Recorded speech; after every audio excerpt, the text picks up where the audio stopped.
la signification de ceci, de la croix ancre.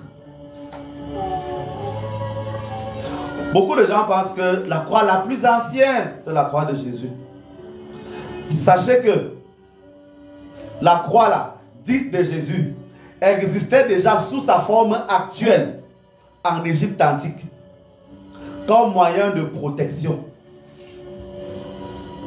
D'accord? Donc avant même que Jésus naquit, on ne savait même pas que Jésus allait naître un jour comme homme. La croix là existait déjà chez nous. Il y avait une autre forme de croix donc qui existait aussi chez nous et qui transmet un langage. Ce que je tiens là en main, c'est un message vraiment pas possible que vous devez comprendre. Ceci renferme d'abord une histoire. Je vous raconte l'histoire, n'est-ce pas? Vous voyez là, Horus, le père, son père et sa mère. Qu'est-ce qui se passe?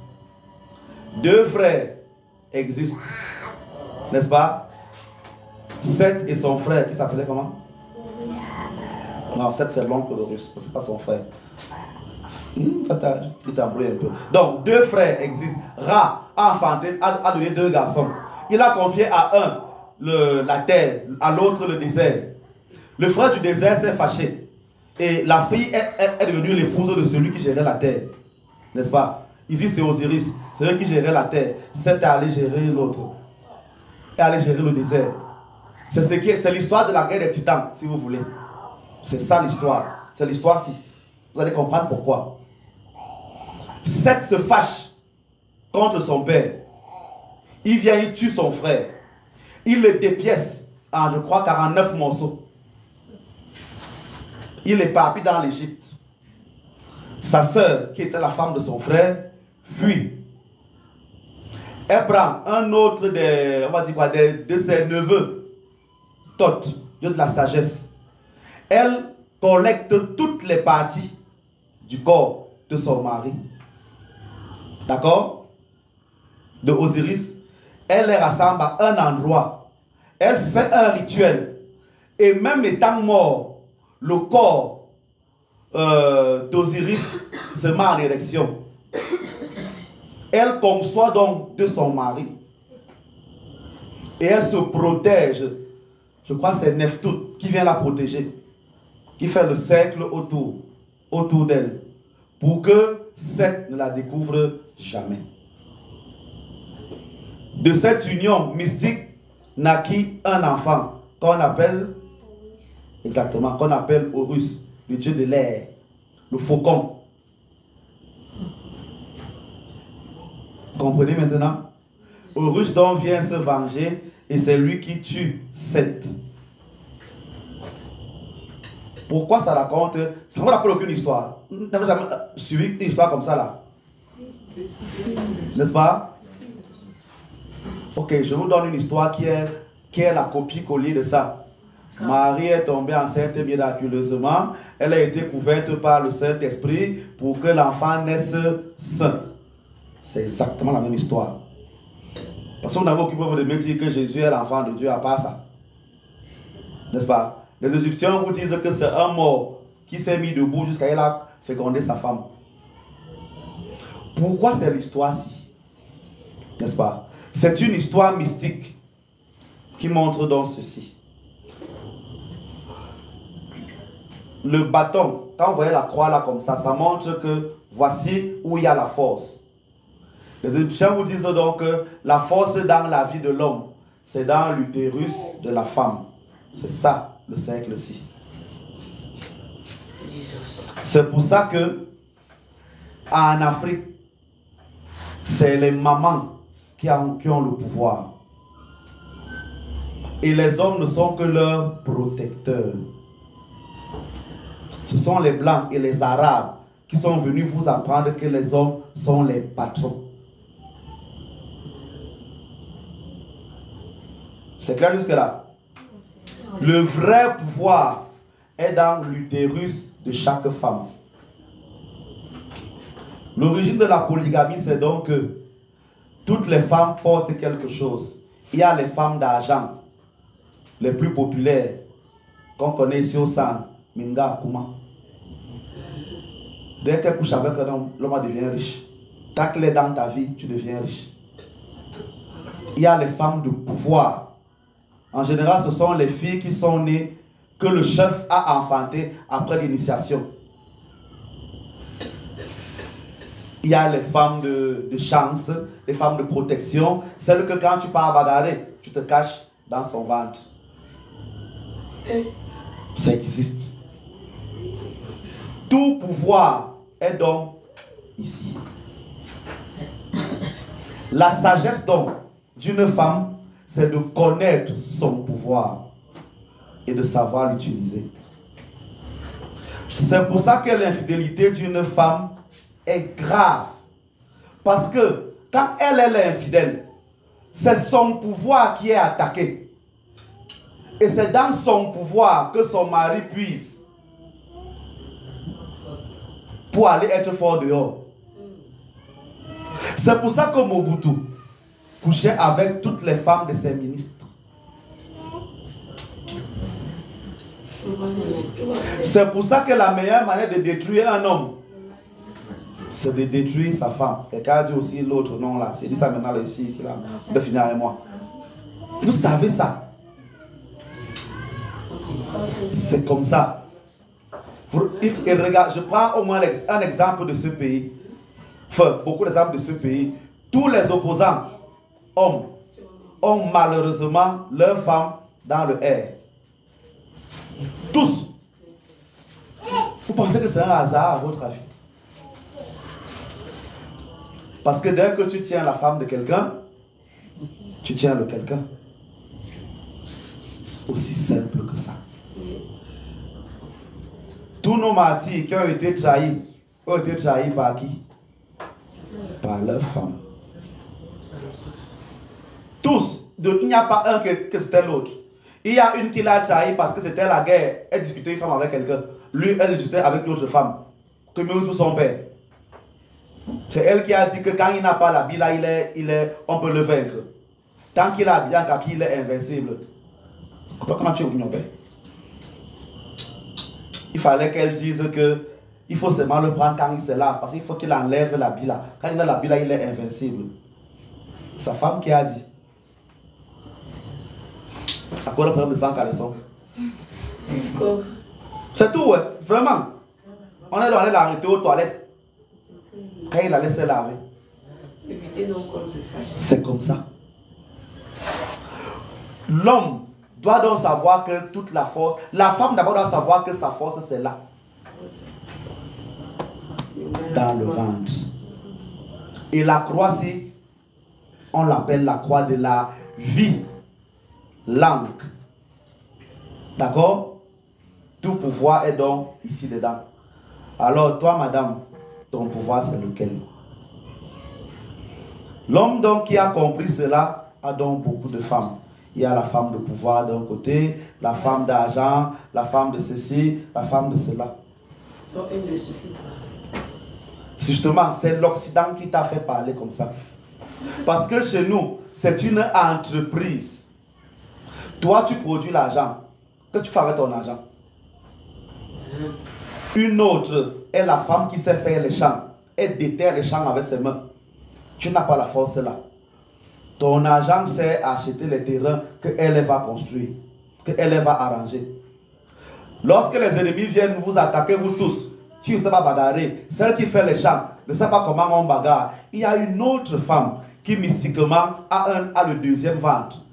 Se marie pas coucher avec elle pour aller bagarrer avec les ennemis. Celle qui sait bagarrer ne produit pas l'argent. Ne sait pas comment on fait les champs. Il y a une autre femme qui a une bonne mère. Elle peut faire 50 enfants. Elle peut éduquer tous vos enfants.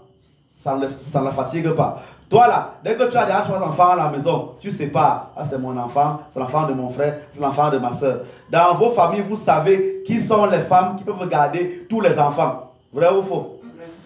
C'est comme ça. Dans la polygamie donc de l'époque, tous les enfants grandissaient chez une seule mère, qu'on avait identifiée comme la mère. Quand il fallait chercher l'argent, c'est une autre femme qui partait gérer. Quand il fallait faire, c'était ça. C'était une entreprise. Comme aujourd'hui, les femmes ne savent plus gérer ça. Même les hommes, on ne sait plus gérer ça. À cause de l'influence occidentale. Ça s'est perdu. C'est tout, hein. C'est tout. Il ne faut pas qu'on vous trompe. Les Égyptiens vous rappelleront que voici il y a la vie dans le ventre des femmes.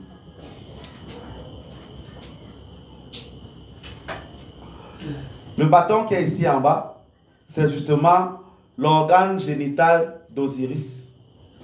Je vous ai dit que sa femme-là refait vivre, étant mort, n'est-ce pas? Ce pouvoir qui ne disparaît pas, c'est ça ici. C'est le bâton là. C'est l'origine du bâton de pouvoir, de tous les sceptres de pouvoir qui existent. C'est là où c'est né. Tous les obélisques que vous voyez pointus comme ça là, c'est ce pouvoir-là. Il n'y a que ce pouvoir-là qui permet de se connecter à la puissance divine. C'est pour ça que les mitres des évêques sont pointus. C'est pour ça que dans les vieilles cathédrales, il y a ce qu'on appelle la flèche, un bâton long qui montre le ciel. Regardez les vieilles chapelles. Vous allez toujours voir qu'il y a un truc qui est long comme ça là. C'est la copie du phallus d'Osiris qui apporte la puissance. Les Égyptiens vous rappellent donc à vous les hommes que pour être fort, il faut aller chercher votre pouvoir chez madame. C'est quand il y a l'union là, qu'il y a donc la lumière, ce qui sort là.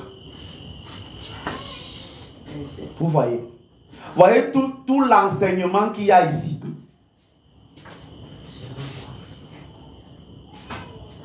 Vous voyez comment votre science est donc jetée, gâtée, perdue.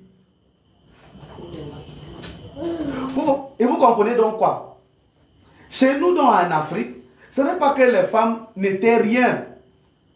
On cachait toujours la femme d'argent. C'est pour ça qu'elle a cru qu'elle est la meilleure. La Minga Akuma, on ne la montrait jamais. Parce que c'est elle qui produit l'argent pour qu'on fasse tout.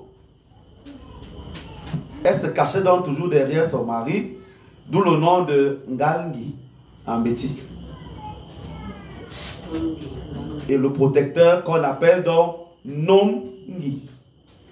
C'est tout. C'est comme ça que ça s'est passé chez nous. Les femmes donc qui avaient donc la force de bagarrer les Amazones du Dahomey, qu'on a montré dans le film de Shaka Zulu, qui était même très mal monté, la machin à Canal, n'empêche. Vous voyez que ce genre de femmes-là, elles ne font pas les enfants.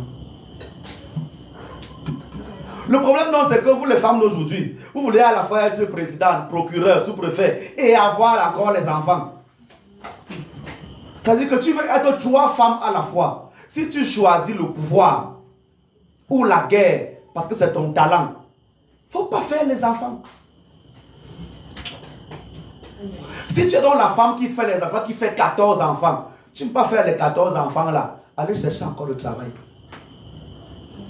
C'était comme ça que c'était organisé chez nous à l'époque. Il y avait des femmes qui naissaient aussi prêtresses ou médiums. On vous a dit qu'il n'y a que les hommes qui étaient prêtres, non? Qui vous a menti? Il y a des rituels qu'il n'y a que les femmes qui font. La kiaï qu'on lance chez les bêtis, le kafa qu'on lance là, ce n'est que les femmes qui le font. Ce n'est pas les hommes qui le font. C'est une femme qui donne la sorcellerie à quelqu'un, qui donne le vous à quelqu'un. C'est clair. C'est comme ça partout. On a donc besoin des... Comment on les appelle? Ils ont un nom technique que j'oublie. Les prêtresses, on les appelle comme ça. C'est leur rôle. Vous comprenez donc pourquoi un vrai homme ne peut pas rester sans femme? Vous comprenez? Parce qu'il a besoin de chercher la puissance quelque part. Sinon, il va trouver son matelas tous les jours. L'Africain savait donc que dès qu'un garçon commence à avoir 12 ans, un genre, si on ne le voit jamais derrière une femme, on dit hey, on te travaille déjà.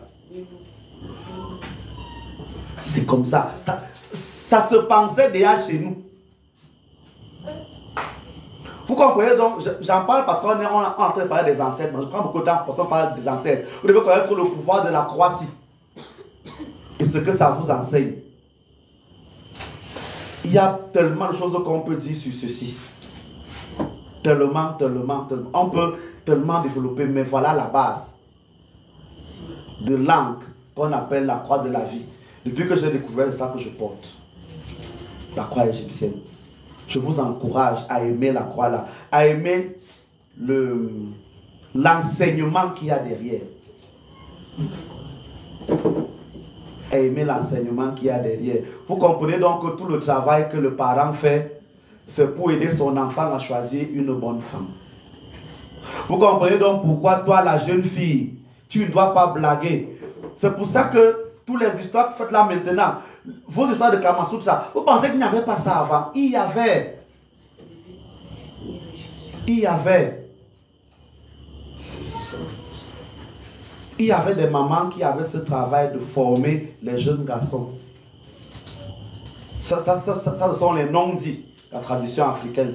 Quand un garçon devient jeune, quand il commence à devenir pubère, on l'envoie dans sa famille maternelle. Là-bas, on va trouver une vieille femme qui va l'éduquer. C'était comme ça, oui. Le jeune homme apprend la sexualité et à connaître la femme chez une vieille maman. C'était comme ça à l'époque. Dans vos histoires de gérontophilie, là où les jeunes garçons aiment les vieilles femmes, ça n'a pas commencé aujourd'hui. Pourquoi? Les choses étaient pensées avant. Tu as un enfant qui devient tiré, tu ne sais pas comment, que ton enfant est tiré comment. Tu fais ça comment? Un garçon à 25 ans, tu n'as jamais entendu qu'il a fui pour chercher une petite. Tu n'as jamais entendu que... Attends, c'est quoi? Que le seulement comment? Non, tu t'interroges. Tous les hommes qui sont mariés aujourd'hui, ils savent qu'à un certain âge, ils dérangeaient leurs parents à la maison. Jeune fille par-ci, jeune fille par-là, machin. Tous les jeunes filles à un certain âge, c'est comme ça. On doit voir ça. Si on ne voit pas, il y a un problème. Que tu aimes l'école là plus que qui? Tu aimes l'armée? Madame. Posez. Pas d'abord nous faire un enfant. C'était comme ça chez nous. Quand on voit donc que tu es le genre là, oui, on te lave, que comme tu aimes ça. Pardon, je ne cherche jamais l'enfant. C'était donc comme ça chez nous. Donc, c'est tout l'enseignement là qu'il y a dans cette croix. Il était important que je vous en parle. Maintenant, pendant les lives, je vais développer beaucoup. Bon. S'il y a... C'est vrai que je suis sûr qu'il y a des questions. Je ne sais pas si j'ai encore le temps de les prendre. Avant qu'on arrête. Il y en a. Est-ce qu'il y en a dans les commentaires là-bas? Ils ne sont pas d'accord avec la Ok, c'est leur macabo. On demande d'abord leur avis. Oh, on fait la polygamie parce que la première femme veut seulement que ses enfants réussissent. Il n'y a pas de problème. Dans votre monogamie là, tout va bien alors. Tous vos enfants réussissent dans la monogamie alors. Oui, Matt, pose ta question. Mais mon père, c'est pas une question en tant que telle. Déjà, nous sommes des familles polygames. Du coup, on ne s'est pas sorti jusqu'à présent. Parce qu'après que papa ait beaucoup de femmes, c'était vraiment pas ça. C'était au tout départ, quand on était enfant, on grandissait vraiment avec cette coutume. Mais après, tout a changé. C'est maman seule qui est restée gardée. D'autres même sont partis abandonner papa. C'est ça donc qui ne peut pas nous donner en fait l'amour d'avoir, d'accepter qu'un homme prenne une adulte femme. Et c'était nous qui souffrons plus. C'était la première femme. C'était elle aussi, comme vous avez parlé, la mère qui garde les enfants. Parce qu'elle a gardé ses enfants, mais après, parce que moi, je ne connais pas, je ne peux pas dire que je ne peux pas accepter. Parce que moi, j'ai vécu dans ça et ça n'a pas donné. Moi, vous n'avez pas accepté la polygamie. Je vous dis seulement comment ça se passait avant. Imaginez un peu que le père était là, il écoutait ça. Lui, c'est ce qu'il a en tête, ça devait avoir. Donc tu as peur que ton mari, comment on dit que le père a dit là-bas. Et aussi, vous avez bien dit que toute femme peut avoir un don. Il peut même s'avérer apprendre. Si une n'est pas spirituellement et ne veut pas entrer vraiment, et elle est venue, comme on dit pour la troisième personne sur le démon là, elle est venue pour découvrir. On a fait comment pour relever, moi qui est la première peut-être, pour qui se peine à monter la pente, à tout faire, pour mettre un niveau. Même si je n'ai pas tout ce potentiel-là, on a dit il y a les femmes de prière, il y a les femmes de protection, il y a les femmes d'argent, il y a les femmes. Mais je voudrais que nos frères acceptent de le faire avec, parce que vraiment la nature, c'est un peu le cas. Donc, bon, ce que moi, il y a plusieurs réponses à ce que tu viens de dire. C'est dur. Il y a plusieurs réponses à ce que tu viens de dire. La première, c'est qu'à l'époque, ce sont les parents qui choisissaient les femmes et les maris de leurs enfants. Ton père t'a déjà donné un mari et tu boules devant lui.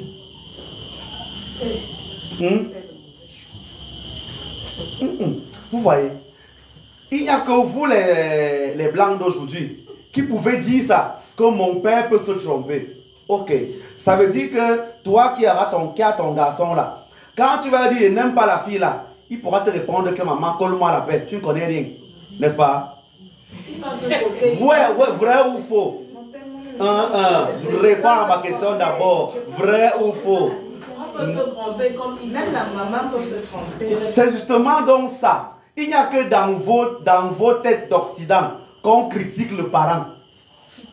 Mon Seigneur. Je n'ai pas fini, laissez-moi d'abord finir.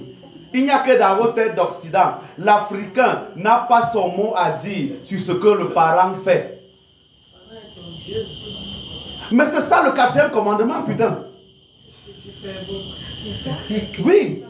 Attendez un peu. Je suis ton Dieu sur terre, n'est-ce pas? Et tu viens me dire que tu ne vas pas prendre telle femme. Toi qui? Bon, moi je te maudis et ça prend. Quel Dieu va enlever ça? C'est clair et net. Honore ton père et ta mère pour que tu aies la vie sur la terre. Tu vas avoir la vie. Pas me parler fort. C'est comme ça. Le problème, non, c'est que les jeunes ont réfléchi qui sont bien intelligents.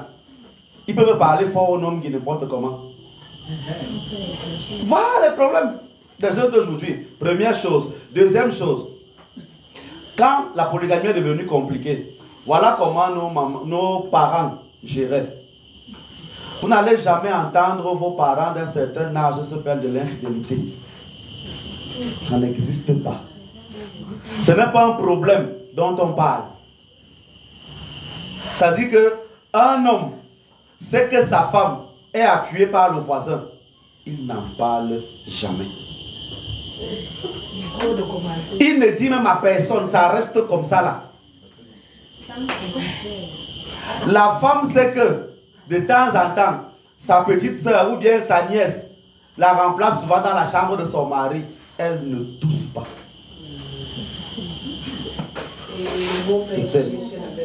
C'est ça que je dis alors. Tu es justement en train de mal réfléchir parce que tu cherches seulement la petite bête. Tu ne cherches pas ce qui est bien. Tu ne retiens pas que les problèmes d'infidélité sont nés avec les blancs qui sont arrivés chez vous. Dès que tu mets dans ta tête que l'homme est naturellement polygame, tu ne vas jamais t'inquiéter que pourquoi il avait telle femme dehors. Tu vas parler bagarrer quand tu le fais avec femme dehors. Jamais de la vie. N'est-ce pas? Dès que tu enlèves ça, ça enlève combien de mots dans ta tête? Combien d'AVC?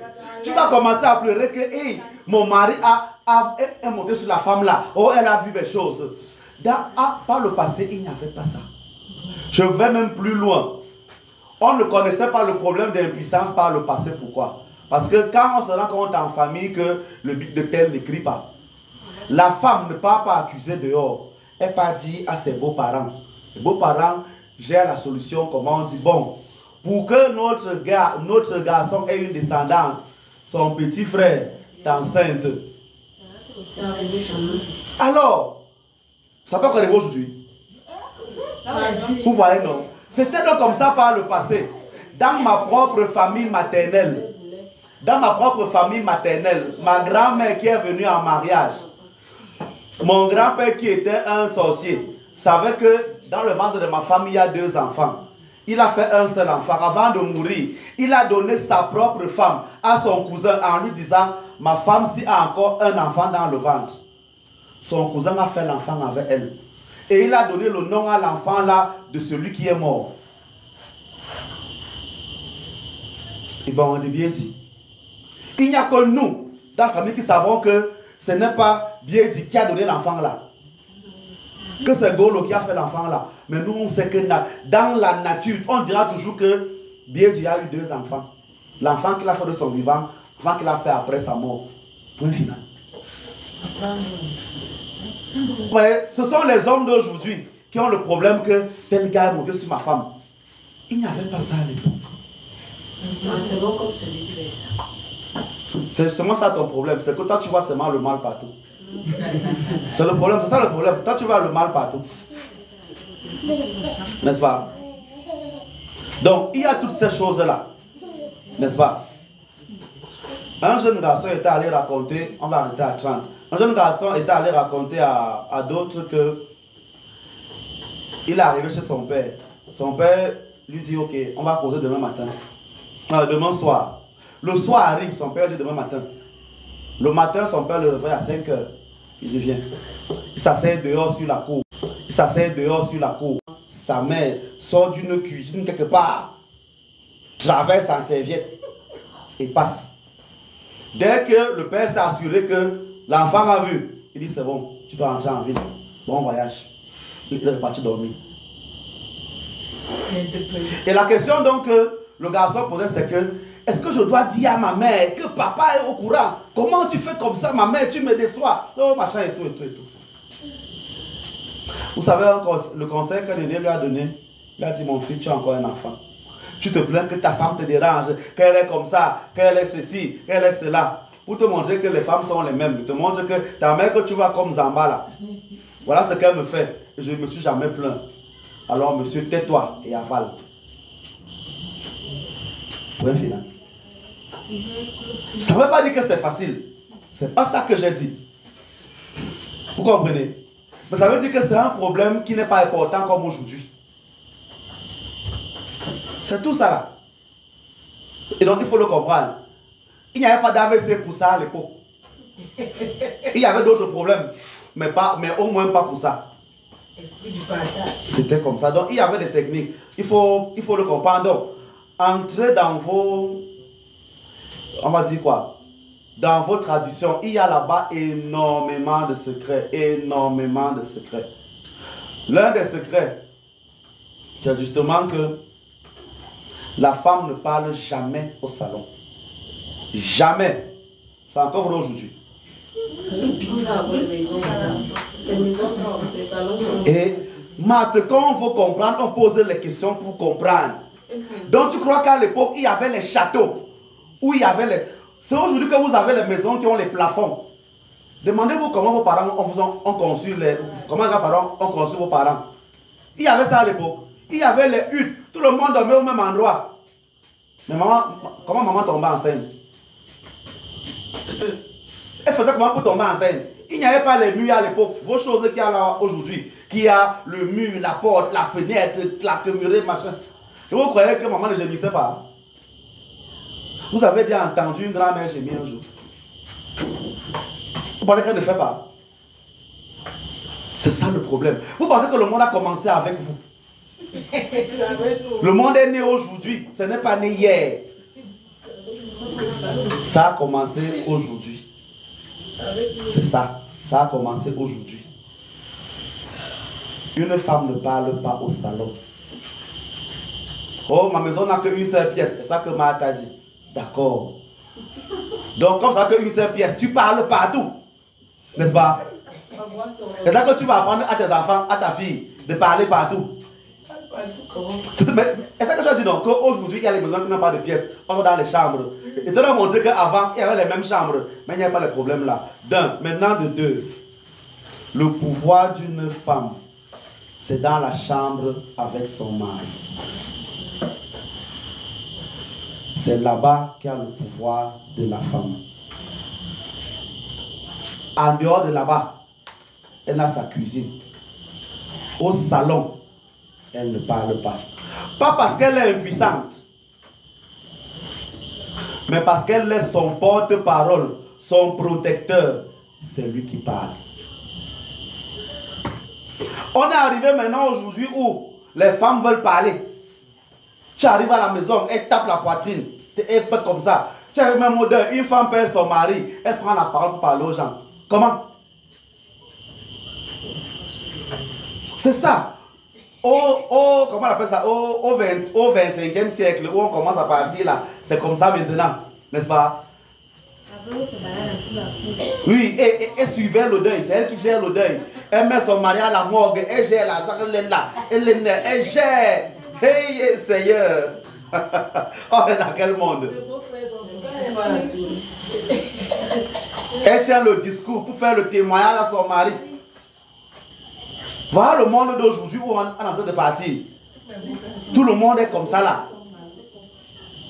C'est-à-dire que moi-même j'ai des soeurs qui sentent seulement que là-bas c'est le feu. C'est-à-dire je regarde comme je dis, hey, Seigneur. Quand elle croise un de la gars, elle dit mon beau, du courage, du courage. Parce que et c'est ça. Et pour elle c'est normal. Hein. Et pour elle c'est normal. Les femmes sont aujourd'hui contentes de manipuler leurs hommes en public. Ce n'est pas ça. La vraie femme de pouvoir, le vrai pouvoir. Vous avez vu pour Paul Grandet. Vrai. Il gronde souvent. Donc il manque de pouvoir. Tout ce qui ça va à la présidence. Le jour où ils ont eu le malheur de croiser son regard, on a compris qu'on ne joue pas avec l'homme là. Un jour, histoire là, c'est comme ça que j'en parle, Fouendi, dont la famille est ici en haut, est en train de faire, il est l'intendant, il fait un défi, il travaille. La première dame vient donc, elle arrête par l'épaule et discute.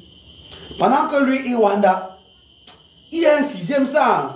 C'est pas aussi un enfant de cœur. Il guette comme ça là. Le gars voit un vieux pâté à l'angle comme ça, au corner de la porte. Le gars dit mince. Si je fais un mouvement mauvais ici là, le vieux s'il va me remarquer et ma vie va finir comme ça là.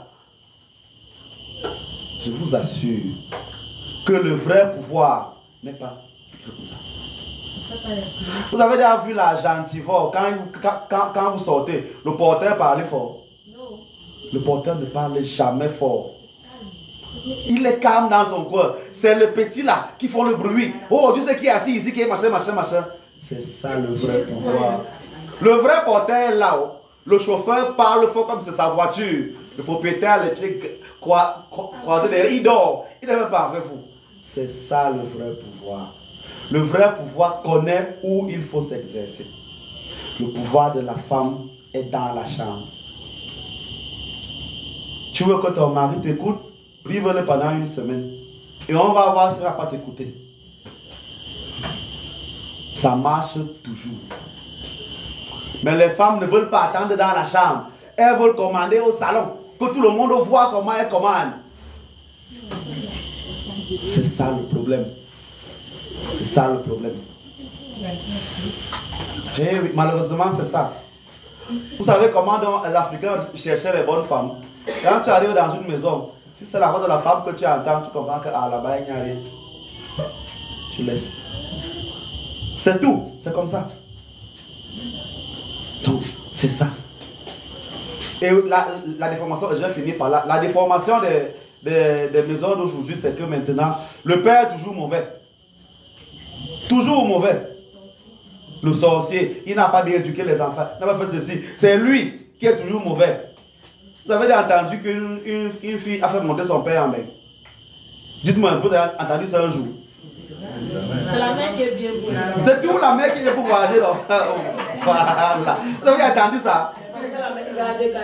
Oui, mais le père vivant, non? Donc le père lit à la maison. Sa femme est partie. C'est le père qui laver les couches.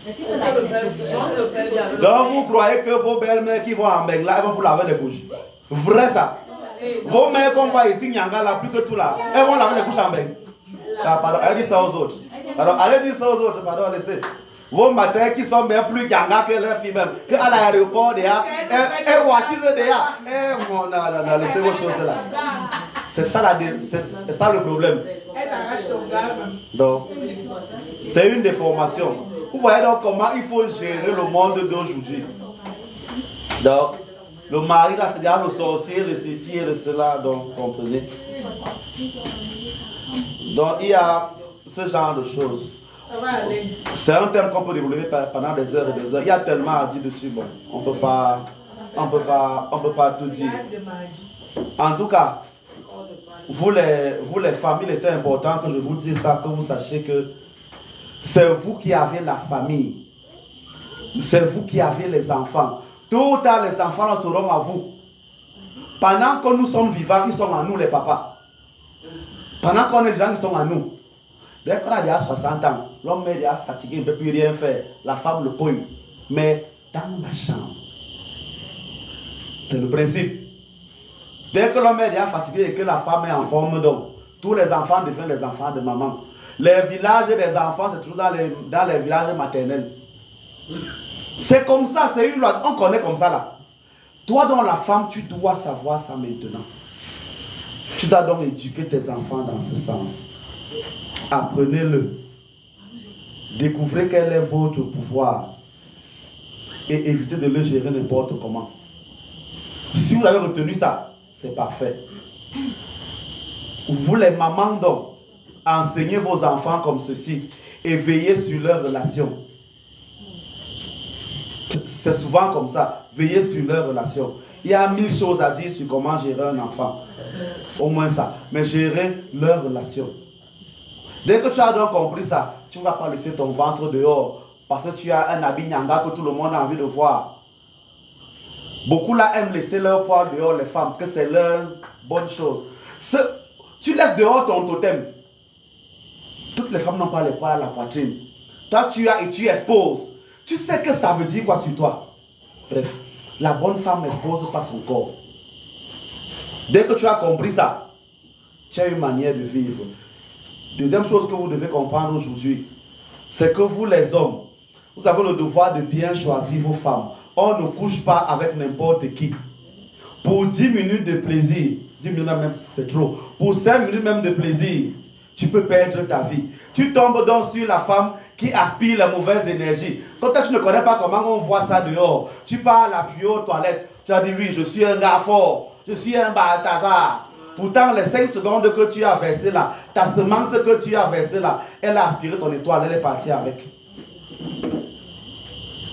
C'est clair et net. Oh non, non, j'ai mis la capote. Vraiment, vous savez pas quelle femme qui pèse ça? Les femmes pèsent souvent ça. Quand une femme dit qu'elle va tomber enceinte de toi, même vendre capote, elle va percer les bêtises.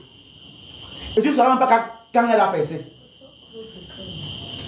Vous devez le savoir.